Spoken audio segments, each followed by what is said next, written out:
Hello hi नमस्कार स्वागत करुछि भाग्य गाइड चैनल को मु सुनीता जे मनकर डाउट अछि केमती वीडियो देखिबे तो से माने रेगुलर बेसिस रे 6 रु 7 दिन वीडियो देखंतु तांको क्लैरिटी मिलि जिवो आउ जो माने आगुरु वीडियो देखि आसुचंती से मनकर इंप्रूवमेंट हेछि कि नै पॉजिटिव डायरेक्शन रे जाउचंती कि नै मेसेज करी मते निश्चित निश्चय जणाइबे प्रोसेस जणा अछि फाइल 1 फाइल 2 फाइल 3 एई तीनोटी फाइल मध्यरु गोटे फाइल सिलेक्ट करंतु जे फाइल रो ଆପଣ ସିଲେକ୍ଟ କଲେ ସେଇ ଫାଇଲ ର ଭିଡିଓ ଦେଖି ନିଅନ୍ତୁ ଭିଡିଓ ସ୍କିପ କରି କରି ଗଲେ ଫାଷ୍ଟ ନମ୍ବର 1 ନମ୍ବର 2 ତାପରେ ନମ୍ବର 3 ଆସିଯିବ ଭାବିଲେ ନମ୍ବର ଚାଲନ୍ତୁ ଏବେ ଦେଖି ନବା ଆପଣଙ୍କର ରିଡିଂ ଚାଲନ୍ତୁ ଦେଖି ନବା ଏବେ ଫାଇଲ 1 ର ରିଡିଂ ଫାଷ୍ଟ ତ କାର୍ଡ ପଜିଟିଭ ଆସିଛି ଯଦି ଆପଣ ପାଷ୍ଟ ରେ ନେଗେଟିଭ ଥିଲେ ସେଗୁଡାକୁ ଆଉ ଫୋକସ କରନ୍ତୁ ନାହିଁ କାରଣ ଏବେଠାରୁ ଆଉ ଫ୍ୟୁଚର ରେ ଆପଣଙ୍କର ପଜିଟିଭ କାର୍ଡ ଶୋ କରିଛି फास्ट कार्ड आपणकर इंडिकेट करूची आपण बहुत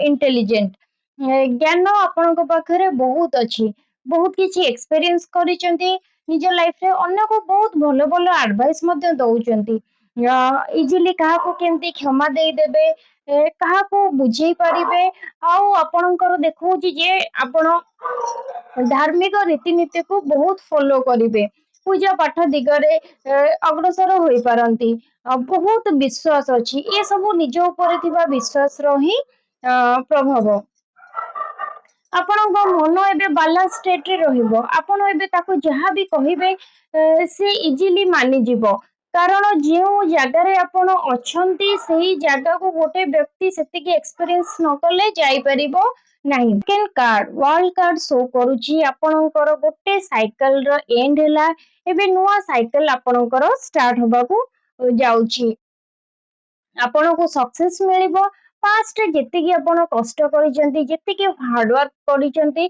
ତାକୁ ଆପଣଙ୍କୁ ରିୱାର୍ଡ ଏବେ ମିଳିବାକୁ ଯାଉଛି ଏବେ ଲାଇଫ ଯେତିକି ଆପଣ କଷ୍ଟ ପାଇଥିଲେ ଏବେ ପଜିଟିଭଲି ଆଗକୁ ଯିବାର ଦେଖାଯାଉଛି ଆଉ ଏଇଟା ବହୁତ ବଢିଆ କାର୍ଡ ଯେତିକି କାର୍ଡ ଅଛି ୱାର୍ଲ୍ଡ କାର୍ଡ ଆସିଲେ ଲାଗିବ ଯେମିତି ଆପଣଙ୍କର ସବୁ ପ୍ରୋବ୍ଲେମ ର ଏଣ୍ଡ ହେଇଗଲା ଆପଣ ପୂର୍ବଠାରୁ ଆହୁରି ମଜବୁତ ଷ୍ଟ୍ରଙ୍ଗ ଆଉ ନିଜ ଉପରେ ବିଶ୍ୱାସ କରିବେ କିଏ କଣ କହୁଛି ତା କଥାରେ ଭାସି ଯିବେନି ସବୁ ଜିନିଷ ଆନାଲାଇଜ କରିବେ ଆଉ ବହୁତ ବଢିଆ ଶୋ କରୁଛି ଏଇ କାର୍ଡ ଯଦି ଆପଣଙ୍କର ଟିକେ ଟ୍ରଷ୍ଟ ଅସୁବିଧା ହଉଛି ଆପଣ ଗୋଟେ ଡାଏରୀ କିମ୍ବା ଫୋନ ରେ ଲେଖି ଦିଅନ୍ତୁ ଆଉ ଲେଖି ଦିଅନ୍ତୁ ମୋର ଟ୍ୟାରରେ ଆସିଥିଲେ କି ସାଇକେଲ ଚେଞ୍ଜ ହବାର ଅଛି ଆଉ ମୁଁ ପଜିଟିଭ ଫିଲ୍ କରିବି ଆଗ ପରି ଆଉ ରହିବିନି ନିଜର ଗୋଟେ ବେଟର ଭର୍ସନ ମୋ ଆଗକୁ ଆସିବ ତ ସେଇଟା ହିଁ ଦେଖିବେ କିଛି ଟାଇମ ପରେ ଯେତେବେଳେ ଆପଣଙ୍କର ଏନର୍ଜି ଚେଞ୍ଜ ହେଇଯିବ ଏଇ ଏନର୍ଜି ଆପଣ ସେଇଟା ଫିଲ୍ କରିପାରିବେ ଖୁସି ଖବର ଆପଣଙ୍କୁ ମିଳିବାକୁ ଯାଉଛି ଆପଣ ଗୋଟେ ଜାଗାରେ ବନ୍ଧୁ ବାନ୍ଧବ ହୁଅନ୍ତୁ ସାଙ୍ଗସାଥି ହୁଅନ୍ତୁ ଗୋଟେ ଜାଗାରେ ମିଟଅପ୍ କରିବେ ଆଉ ପାର୍ଟି ବି ହେଇପାରେ ବହୁତ ଲଭ୍ ଆଫେୟାର୍ସ ବି ଆପଣଙ୍କର ବହୁତ ସ୍ମୁଥଲି ଚାଲିବ ଆଉ କିଛି ଜାଗାରେ ଦେଖଉଛି କି ପ୍ରେଗନେନ୍ସିର କାର୍ଡ ବି ଶୋ କରିପାରେ ତ ଯୋଉମାନେ ଗୁଡ ନ୍ୟୁଜ ତାଙ୍କର ଚାହୁଁଛନ୍ତି ତ ତାଙ୍କୁ ପଜିଟିଭଲି ମିଳିବାର ଚାନ୍ସେସ୍ ଅଛି ଯାହାବି ଆଗରୁ ଆପଣଙ୍କୁ ମେଣ୍ଟାଲି ଇମୋସନାଲି କଷ୍ଟ ପାଇଥିଲେ ସେଗୁଡା ଏବେ ସବୁ ୟୁନିଭର୍ସ ତାଙ୍କୁ ଯେମିତି ଆମର ଗୋଟେ ଖଣ୍ଡିଆ ହେଲେ ଆମେ ତାକୁ ଅଏଣ୍ଟମେଣ୍ଟ ଲଗେଇଲେ ସେଟା ଠିକ ହେଇଯାଏ ଏବେ ୟୁନିଭର୍ସ ଉପରେ ସବୁ ଛାଡି ଦିଅନ୍ତୁ ୟୁନିଭର୍ସ ଆପଣଙ୍କ ପାଇଁ ଏବେ କାମ କରିବ କିଛି ମ୍ୟାରେଜ ପାର୍ଟିକୁ ଆପଣଙ୍କର ଯିବାର ମଧ୍ୟ ଶୋ କରୁଛି ଯୋଉଥିରେ ଆପଣ କିଛି ବହୁତ ବଢିଆ ବଢିଆ ଖାଇବା ଖାଇପାରିବେ ଏଞ୍ଜୟ କରିପାରିବେ ନିଜର ଭାବନା ଅନ୍ୟମାନଙ୍କ ସହିତ ସେୟାର କରିପାରିବେ ଆଉ ସାଙ୍ଗସାଥି ମଜାମସ୍ତି ବହୁତ କରିବେ ଆପଣ ବହୁତ ଇମୋସନାଲି କନେକ୍ଟେଡ ସମସ୍ତଙ୍କ ସହିତ ସେ ନିଜର ହଉ କି ନ ହଉ ଯଦି ତାଙ୍କୁ କଷ୍ଟ ହବ ଆପଣଙ୍କୁ ବି କଷ୍ଟ ହେଇଯିବ ସେ ଗୋଟେ ଆନିମଲ ହଉନା କାହିଁକି ଆଉ ବହୁତ ଚାହାନ୍ତି କି ମୁଁ ସମାଜର କିଛି କରିବି ସୋସାଇଟିକୁ ଭଲ ବାର୍ତ୍ତା ଦେବି ଆପଣ ଯେମିତି ଗୋଟେ ଗଡ ଗିଫ୍ଟେଡ ଚାଇଲ୍ଡ ବହୁତ ଇମାଜିନ କରୁଛନ୍ତି ଆଉ ବହୁତ ଅନେଷ୍ଟ ଆପଣଙ୍କ ଉପରେ ଯିଏ କେହି ବି ବିଶ୍ୱାସ କରିପାରିବେ ଆଉ ଲୟାଲ ମଧ୍ୟ ଆଉ ଯାହାକୁ ଭଲ ପାଆନ୍ତି ତାଙ୍କ ପାଇଁ ମନ ପ୍ରାଣ ଦେଇକି ତାଙ୍କୁ ଭଲ ପାଆନ୍ତି ଆଉ ତାଙ୍କ ପାଇଁ ସବୁ କରିବା ପାଇଁ ନିଜ ଅନ୍ତରାତ୍ମାରୁ ବି ଆପଣ ରେଡି ଥାଆନ୍ତି ଆଉ ସବୁ କିଛି ବି ସେମାନଙ୍କ ପାଇଁ କରିପାରିବେ ଏଇଟା ଥିଲା ପାଇଲ 1 ର ରିଡିଂ ଏନର୍ଜି ପଜିଟିଭ ଅଛି ଖୁସିରେ ରୁହନ୍ତୁ ବହୁତ ଖୁସିରେ ରୁହନ୍ତୁ ଆଉ ମେସେଜ ଦେଖିକି ମତେ ବହୁତ ବଢିଆ ଲାଗିଲା ରହିଲି, ବାଏ, ଟେକ୍ କେୟାର। ହଁ, ପସନ୍ଦ ଆସିଥିଲେ ଲାଇକ୍ ସେୟାର ସବସ୍କ୍ରାଇବ କରିଦେବେ, ପାଖରେ ଥିବା ବେଲ ଆଇକନ ଉପରେ କ୍ଲିକ୍ କରିଦେବେ। ଠିକ ଅଛି, ବାଏ। ଚାଲନ୍ତୁ ଦେଖି ନବା ଏବେ ପାଇଲ୍ 2 ର ରିଡିଂ। ପାଇଲ୍ 2 କାର୍ଡ ବି ପଜିଟିଭ ଆସିଛି, 1 କାର୍ଡ ବି ପଜିଟିଭ ଆସିଥିଲା। ଆସିଲେ ମତେ ମେସେଜ ଆଉ ରିଡ୍ କରିବାକୁ କି ଆପଣଙ୍କୁ କିଛି ବୁଝିବାକୁ ମତେ କିଛି ପଡ଼େନି। ଆଉ ମୁଁ ବହୁତ ଖୁସି ହେଇଯାଇଛି, ଯାହା ହଉ ପଜିଟିଭ କାର୍ଡ ଆସିଛି। ପାଷ୍ଟରେ ଯାହା ଥାଉ ନା କାହିଁକି ପ୍ରେଜେଣ୍ଟ ଫ୍ୟୁଚର ବହୁତ ବଢ଼ିଆ କଟିବ, କାରଣ ଆପଣ ଏବେ ପଜିଟିଭ ଷ୍ଟେଟ୍ରେ ଆସିଯାଇଛନ୍ତି। ଫାର୍ଷ୍ଟ କାର୍ଡ ଶୋ କରୁଛି ଗୋଟେ କୁଇନ୍ ଯେମିତି ରହେ, ତା ପାଖରେ ସବୁ ଥିବ, ସେ ଯାହା ଚାହିଁବ ସେଇଟା କରିପାରିବ, ସେଇ ଟାଇପ୍ର ଲାଇଫ୍ ଆପଣ ବଞ୍ଚିବେ। ଯାହା ବି ଆପଣଙ୍କୁ ଦରକାର ସବୁ ମିଳିଯିବ, ପ୍ରୋଟେକ୍ସନ୍ ବି ଆପଣଙ୍କୁ ମିଳିବ। ଆଉ ଯେଉଁମାନେ ବେବି ପ୍ଲାନିଂ ପାଇଁ ଟ୍ରାଏ କରୁଛନ୍ତି ତାଙ୍କୁ ଗୁଡ୍ ନ୍ୟୁଜ୍ ମିଳିପାରେ। ଗୋଟେ ଫାନ୍ ଫାଉଣ୍ଡେସନ୍ ଆପଣଙ୍କର ତିଆରି ହେବ। ଆଉ ଏଇଟା ଗୋଟେ ଆପଣଙ୍କୁ ଆସ୍ୟୁରାନ୍ସ ଦେଉଛି ଯେ ଆପଣଙ୍କର ପ୍ରୋଗ୍ରେସ୍ 100% ହେବ, ପଜିଟିଭଲି ଆଗକୁ ଆପଣ ବଢ଼ିବେ। ନିଜେ କମ୍ଫର୍ଟ ସିଚୁଏସନରେ ଗୋଟେ ରହିବେ। ସେକେଣ୍ଡ କାର୍ଡ ଶୋ କରୁଛି ବହୁତ ଶାନ୍ତିରେ ରହିବେ। ଯଦି ମାଇଣ୍ଡ ଡିଷ୍ଟର୍ବ ଥିଲା, ଶୋଇପାରୁନଥିଲେ, ତାହେଲେ କାର୍ଡ କହୁଛି ଆପଣ ସିଓର ରୁହନ୍ତୁ, ଆପଣଙ୍କ ଫ୍ୟାମିଲି ଲାଇଫ୍ ବହୁତ ବଢିଆ ସେ କଟିବ। ଯଦି ଆଗରୁ ଚାଲିଥିଲା ପୁଣି ଡିଷ୍ଟର୍ବାନ୍ସ ହଉଥିଲା, ଏବେ କାର୍ଡ ଆପଣଙ୍କୁ ସିଓର କରିଦେଇଛି ଫ୍ୟାମିଲିରେ ଆପଣଙ୍କର ହାପିନେସ୍ ଆସିବ, ଗୋଟେ ଲଙ୍ଗ ଲାଷ୍ଟିଂ ଆସିବ, ଯେଉଁଥିରେ କି ଆପଣ ଯେତିକି ଏଫର୍ଟସ ଦେବେ ଆପଣଙ୍କ ପାର୍ଟନର ମଧ୍ୟ ସେତିକି ଏଫର୍ଟସ ଆପଣଙ୍କୁ ଦେବେ। ଆଉ ଏଇଟା ଲଙ୍ଗ ଲାଷ୍ଟିଂ ଟାଇପ ର ରହିବ। କିଛି ଫନ୍ ଆକ୍ଟିଭିଟିଜ କରିପାରନ୍ତି ଯୋଉଥିରେ କି ଆପଣଙ୍କୁ ଖୁସି ମିଳିବ। ଆଉ ଏଇଟା କହୁଛି ଯେ ଆପଣ ଯାହା ବି ଇଚ୍ଛା କରିଛନ୍ତି ସେଇଟା ଫୁଲଫିଲ ହବ, ତ ସେଇଟା ଖୁସି ହେଇଯାଆନ୍ତୁ। ଆଉ ଆପଣଙ୍କ ପାଇଁ ଯୋଉଟା ବେଷ୍ଟ ହବ, ଯାହା ବି ହେଇଛି ଆଜି ପର୍ଯ୍ୟନ୍ତ ସେଇଟା ଯଦି ଆପଣ ଦେଖିବେ ତ ଆପଣଙ୍କୁ ଆହୁରି ଷ୍ଟ୍ରଙ୍ଗ ବନେଇକି। ତ ଏବେ ବି ଆପଣଙ୍କ କାର୍ଡରେ ଆସିଛି ଯେ ସବୁ ୱିଶ ଆପଣଙ୍କର ଫୁଲଫିଲ ହବ। ୟୁନିଭର୍ସ ଆପଣଙ୍କୁ ପ୍ରୋଟେକ୍ଟ କରୁଛି, ୟୁନିଭର୍ସ ଆପଣଙ୍କ ପାଇଁ କାମ କରୁଛି। ଯୋଉଟା ହେଲା ସେଇଟାକୁ ଆପଣ ଭୁଲି ତ ପାରିବେନି, କିନ୍ତୁ ସେଇଟା ଆପଣଙ୍କ ଭଲ ପାଇଁ ହବ। ଏଇଟା ଏବେ ରିଅଲାଇଜ ନ କଲେ ମଧ୍ୟ ଆଗକୁ ଯାଇକି ରିଅଲାଇଜ କରିବେ ଯେ ଏଇଟା ତ ମୋ ସହିତ ଖରାପ ହେଲା, ତ ୟୁନିଭର୍ସ ପାଇଁ କେମିତି ଭଲ ହେଲା, ୟୁନିଭର୍ସ କେମିତି କହୁଛି ମୋର ଭଲ ହବ ବୋଲି।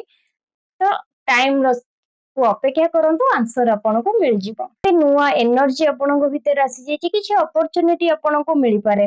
କିନ୍ତୁ ଯଦି ପାଣି ଗ୍ଲାସ ଆପଣଙ୍କ ପାଖରେ ଥିବ କିନ୍ତୁ ଆପଣ କହିବେ ନାଇଁ ମୁଁ ପିଇ ପାରିବିନି, ତ ସେଇଟା ଆପଣଙ୍କ ଲକ୍ ରେ ଅଛି, କିନ୍ତୁ ଆପଣ ଏଫର୍ଟସ ଦେଲେନି, ସେଥିପାଇଁ ପିଇ ପାରିଲେନି। ତ ସେଇ କରିକି ଆପଣଙ୍କ ପାଖକୁ ଅପରଚୁନିଟି ଆସିବ, ଆପଣ ଯଦି ଇଗ୍ନୋର କରିବେ ସେଇଟା ଆପଣଙ୍କର ହାତ ଛଡା ହେଇଯିବ। ଯଦି ଆପଣ ତା ଉପରେ ଏଫର୍ଟସ ଦେବେ, ଆପଣ ନୂଆ ଜବ୍ ପାଇପାରିବେ, ନୂଆ ବିଜନେସ ରେ ମଧ୍ୟ ଇନଭଲ୍ଭ ହେଇପାରିବେ। କିଛି ଗୋଟେ ପ୍ରୋଜେକ୍ଟ ଆପଣଙ୍କ ଲାଇଫରେ ଷ୍ଟାର୍ଟ ହବ, ଆପଣ କିଛି ନୂଆ କାମ ହାତକୁ ନେବେ। କ୍ୟାରିୟରରେ ସକ୍ସେସ ମିଳିବ, ପାଷ୍ଟରେ ଯେତିକି କଷ୍ଟ ପାଇଥିଲେ ତାର ଏବେ ଆପଣଙ୍କୁ ରିୱାର୍ଡ ମିଳିବ। ଆଉ ଯାହାବି ଆପଣଙ୍କର ଭାବିଛନ୍ତି କି ମୋର ଏଇ ଜିନିଷଟା ଫୁଲଫିଲ ହବ କି ନାଇଁ, ଯେତିକି ଟାଇମ ଭାବିଛନ୍ତି ତା ପୂର୍ବରୁ ଆପଣଙ୍କର ଫୁଲଫିଲ ହେଇଯିବ। କିନ୍ତୁ ଆପଣଙ୍କର ଏବେ ସିଚୁଏସନ ଯାହା ମେ ବି ଆପଣଙ୍କୁ ପ୍ରୁଭ କରିବାକୁ ପଡିପାରେ ଆପଣ ଠିକ ବୋଲି ଦରକାର, କିନ୍ତୁ ଆପଣ ପିସଫୁଲି ରୁହନ୍ତୁ, ନିଜ ପାଇଁ ଷ୍ଟାଣ୍ଡ ନିଅନ୍ତୁ। ଯେହେତୁ ୟୁନିଭର୍ସ ଆପଣଙ୍କ ସହିତ ଅଛି, ଆପଣଙ୍କର ଯୋଉ ଫୋକସ ରହିବ, ସେଥିପାଇଁ ଆପଣ ଗୋଟେ ଦିନ ଜିତି ପାରିବେ ଆଉ ସବୁ ପ୍ରୋବ୍ଲେମ ଭିତରୁ ବାହାରି ପାରିବେ। ଏଇଟା ଥିଲା ପାଇଲ୍ 2 ର ରିଡିଂ। ପସନ୍ଦ ଆସିଲେ ଲାଇକ୍ କରିବେ, ସେୟାର କରିବେ ଆଉ ସବସ୍କ୍ରାଇବ କରିଦେବେ। ହଁ, ବେଲ ଆଇକନ ଉପରେ ମଧ୍ୟ କ୍ଲିକ୍ କରିଦେବେ। ଠିକ ଅଛି, ବାଏ। ଚାଲନ୍ତୁ ଦେଖି ନେବା ଏବେ ପାଇଲ୍ 3 ର ରିଡିଂ। ଫାର୍ଷ୍ଟ କାର୍ଡ ଆପଣଙ୍କର ଶୋ କରୁଛି ଆପଣଙ୍କ ବିଷୟରେ କିଏ ଗସିପିଂ କରିଛନ୍ତି, ଆପଣଙ୍କ ପଛପଟେ କିଏ କିଛି କହିଛନ୍ତି ସେଇଟା ଆପଣ ଜାଣିବାକୁ ପାଇବେ। ସିକ୍ରେଟ ଆପଣ କିଛି ଜାଣିପାରନ୍ତି, ଆଉ ଆପଣଙ୍କୁ କିଏ ଜଣେ ଇନଫ୍ଲୁଏନ୍ସ କରୁଛନ୍ତି। ଯଦି କିଏ ମ୍ୟାନ ଏଇ କାର୍ଡ ର ରିଡ୍ ପଢୁଛନ୍ତି, ତାହେଲେ ତାଙ୍କର ଯିଏ ମୋଷ୍ଟ ଇମ୍ପୋର୍ଟାଣ୍ଟ ଓମେନ ଯିଏ ତାଙ୍କ ଲାଇଫରେ, ସେ ତାଙ୍କୁ ଇନଫ୍ଲୁଏନ୍ସ କରୁଛନ୍ତି। ଆଉ ଆପଣ ବହୁତ ମାଇଣ୍ଡ ଆପଣଙ୍କର ସ୍ଥିର ରହିବନି। କିଛି ମେମୋରି, ପାଷ୍ଟ ର ମେମୋରି ଆପଣଙ୍କୁ ଡିଷ୍ଟର୍ବ ବହୁତ କରିବ।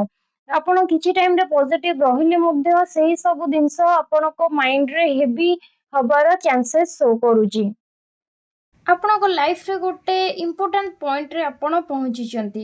କିଛି ଆପଣଙ୍କୁ ଡିସିସନ୍ ନେବାକୁ ପଡ଼ିବ, ଯେଉଁଟାକି ଆପଣ ଇଚ୍ଛା ପାଇଁ କରିବେନି, ଆପଣଙ୍କର ଡ୍ୟୁଟି ହିସାବରେ ଆପଣ ଚୁଜ୍ କରିବାକୁ ପଡ଼ିବ। ଆପଣଙ୍କ ଲାଇଫରେ କିଛି ଚେଞ୍ଜ ହେବାକୁ ଯାଉଛି, ଖୁସିର ଟାଇମ୍ ଆପଣଙ୍କୁ ଆସିବାକୁ ଯାଉଛି। ଯଦି ଯେଉଁମାନେ ଏନଗେଜ୍ ଅଛନ୍ତି ସେମାନଙ୍କ ପାଇଁ ବହୁତ ଗୁଡ୍ ନ୍ୟୁଜ୍ ଯେ ତାଙ୍କ ଭିତରେ ବହୁତ ଭଲ ପାଇବା ରହିବ, ବହୁତ କେୟାର ରହିବ, ଆଉ ସେମାନେ ଦୁଇ ଜଣଙ୍କୁ ସବୁ କିଛି ଭାବି ନେବେ। ରିଲେସନସିପ୍ ଆପଣଙ୍କର ବହୁତ ଭଲ ରହିବ, ସେଥିପାଇଁ ପର୍ସନାଲ ଲାଇଫ୍ ମଧ୍ୟ ଆଉ ବିଜନେସରେ ମଧ୍ୟ ଆପଣଙ୍କୁ ଖୁସି ମିଳିବ। ତଥାପି ଆପଣ ଲସ୍ ଫିଲ୍ କରିବେ, ହାରି ଯାଇଛନ୍ତି ବୋଲି ଫିଲ୍ କରିବେ। ଆପଣଙ୍କ ବିପକ୍ଷରେ ବହୁତ ଲୋକ ଛିଡା ହେଇଛନ୍ତି, ଆପଣଙ୍କ ସହିତ ଯେମିତିକି ଫାଇଟିଂ କରିବା ପାଇଁ ସେମାନେ ରେଡି ହେଇଛନ୍ତି, କିନ୍ତୁ ଆପଣ ସେମାନଙ୍କୁ ପରାଜୟ କରିବେ। ଆପଣ ଚୁପ୍ ବି ରୁହନ୍ତୁ, କିନ୍ତୁ ସେମାନେ ତ ନିଜ ଭୁଲ ତ ସେମାନେ କେବେ ବୁଝିପାରିବେନି, କାରଣ ସେମାନେ ଏତେ ତଳକୁ ପଳେଇଛନ୍ତି କି ଆପଣଙ୍କ ପଛରେ ଲାଗୁଛନ୍ତି, ଯେହେତୁ କି ଆପଣଙ୍କର ଇଣ୍ଟେନସନ ସେମିତି ନାହିଁ କାହାକୁ ବ୍ଲେମ କରିବା, କାହା ସହିତ ଫାଇଟ କରିବା, ସେଇଟା ଆପଣଙ୍କର ଇଣ୍ଟେନସନ ନୁହଁ। ଯଦି ସେ ଟାଇପ ର ଆପଣ ହେଇଥାନ୍ତେ ତାହେଲେ କେବେ ଏ ରିଡିଂ ଦେଖି ନଥାନ୍ତେ।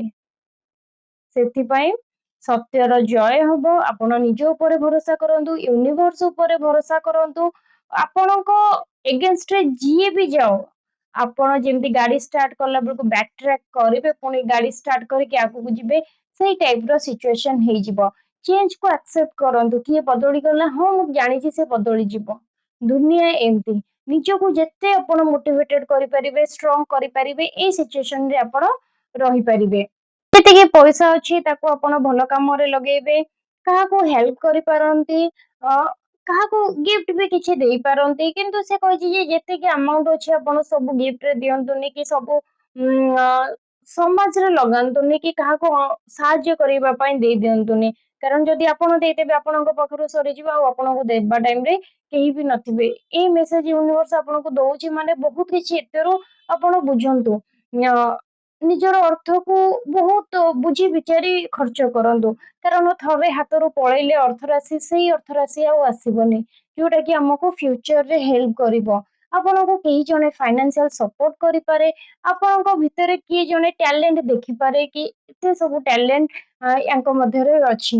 ଆଉ ଆପଣଙ୍କର ଯାହା ବି ଋଣ କରଜ କରିଥିଲେ ସେଇଟା ପେମେଣ୍ଟ କରିବାର ମଧ୍ୟ ଶୋ କରୁଛି, ତ ସେଥିପ୍ରତି ମଧ୍ୟ ଆପଣ ଟେନସନ ରୁହନ୍ତୁ ନାହିଁ।